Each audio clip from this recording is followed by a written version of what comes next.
Okay, hello. I am here with Corey Benbow, and Corey and I are friends from Texas State University. We are both Bobcats. We met when Bobcats, and we met when Corey was president of the student body, and I was in leadership for the Alumni Association. So he's here today, and he is going to show us some soul food. Is there a name to this recipe? Well, we just call it stewed tomatoes and okra. Okay, I like that. Well, let's do it. All right. So, what would you like me to do? Would you like me to start Yes, you cutting? can start cutting up all the right. bell pepper and onions, and I'm going to start on the rice. We'll need to get that going first. Okay. We're going to cook about half a bag of this rice. We're going to wash it first. And tell me about washing it, because not everybody does that. So. Primarily because there's a lot of starch on rice, and so washing it allows you to get rid of some of that starch before you cook it. While it's cooking, there'll be a different consistency in the water. Cool, good to know. I literally have never rinsed my rice, so I'm excited to see how this turns out. That's what's great about cooking with friends, is you always learn something from them. Yeah, absolutely.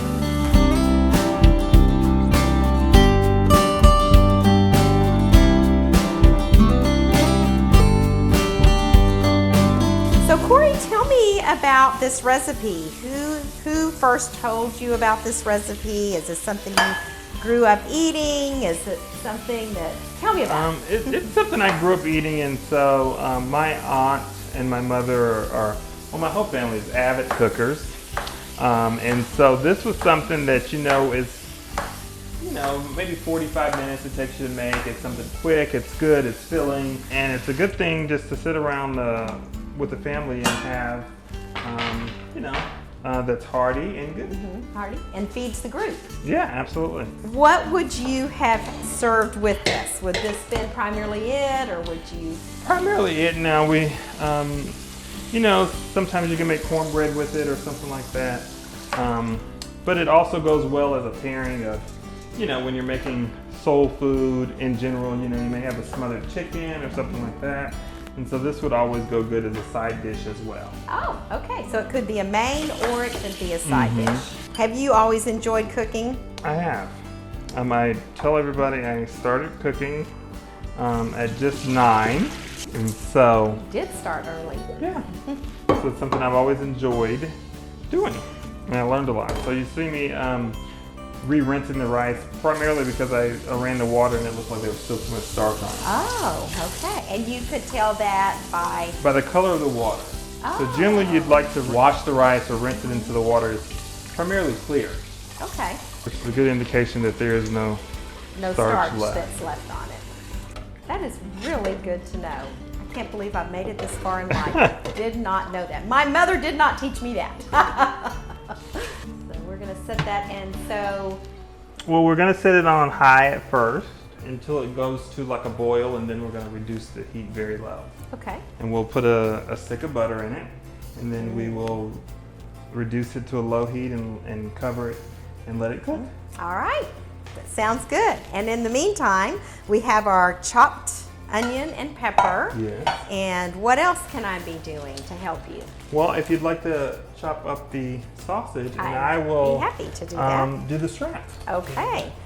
So we have Wild Gulf, Texas Gulf shrimp. Okay. Yep, from HEB. So I am deshelling the shrimp here.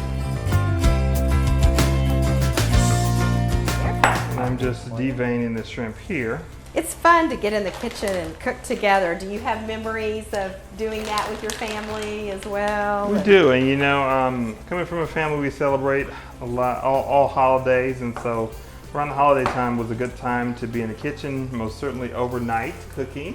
Oh. And doing a lot of this stuff, and like I said, since 9 years old, I've been cooking, and so I've enjoyed, kind of changing the recipes up a little bit and making them my own, and seeing what works and what doesn't work. Okay, I want to hear about some of these things that take all night long.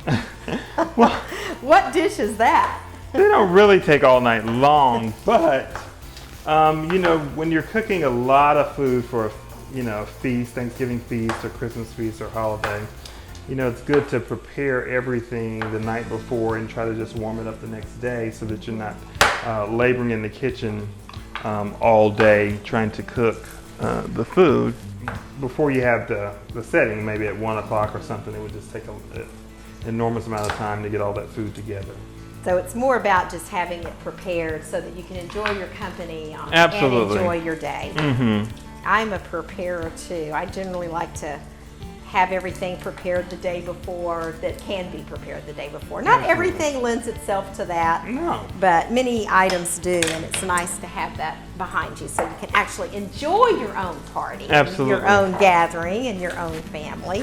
So it mentioned deveining the shrimp, and so what we do is we just kind of cut it down the center of the back here. And then we look and pull the vein out of the shrimp.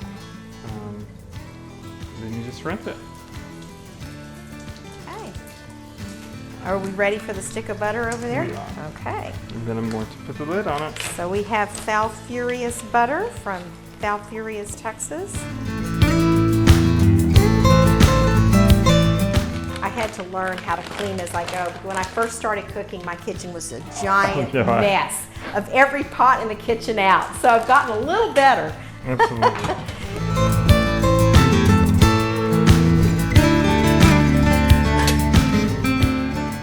Let that shrimp cook down for about 5 minutes there. Give it a good stir here. And we're going to add a little bit of this Cajun seasoning here, and you can just season it to taste. I'm going by memory, so I won't taste it today, but you know, you can season that to taste. And then this is Louisiana hot sauce. You can use Tabasco or any type of hot sauce. You just want to put kind of 2 to 3 little shakes. You want to go ahead and stir that in real well. And what we've got here is 1 pound of cut okra here, and it's best to use this frozen instead of thawed out. So you just want to open it up, take it out of the freezer, and you'll just pour it in. Mix that in there real well. You don't want to stir it, you just leave it on top for now. And we'll put our lid back over it and we'll let it simmer for about 7 minutes. So let this simmer about 7 minutes. We're going to go ahead and check on it and give it a little stir here.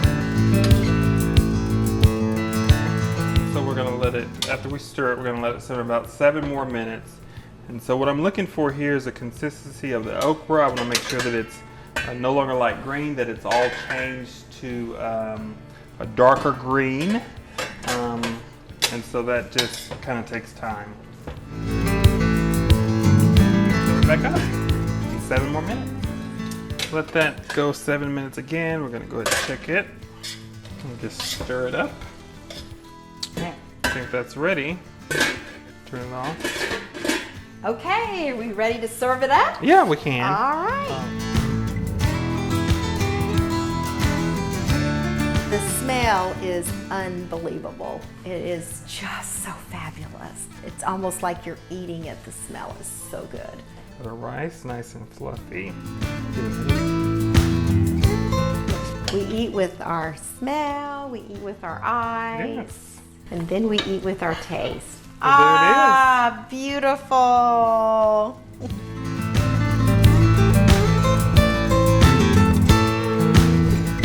Okay, Corey, thank you so much. no problem. This is just beautiful, and I cannot wait to dive in. And I have a little surprise for you to take home. Yes. You are now a Texicurian. You're one of Texicurian. us. Yay! Thank you so much. I like church, community, growing up in a tight-knit neighborhood, and so everything was really within walking distance. I went to church down the street from the house, I went to school down the street from the house, and so that was really one of the best parts about growing up in Austin. The community was just so, you know, everybody really knew each other and they were so embracing.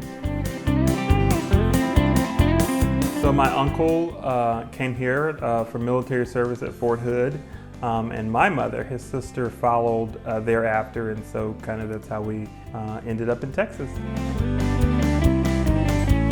What I love best about being a Texan is that, you know, Texas is kind of set apart from all the rest. We've got these big egos. We think that everything is bigger in Texas. And I just think that there's a certain amount of comfort, charm that comes with being a Texas gentleman. I just really think that Texans care about each other, and so that makes me very happy to be a Texan.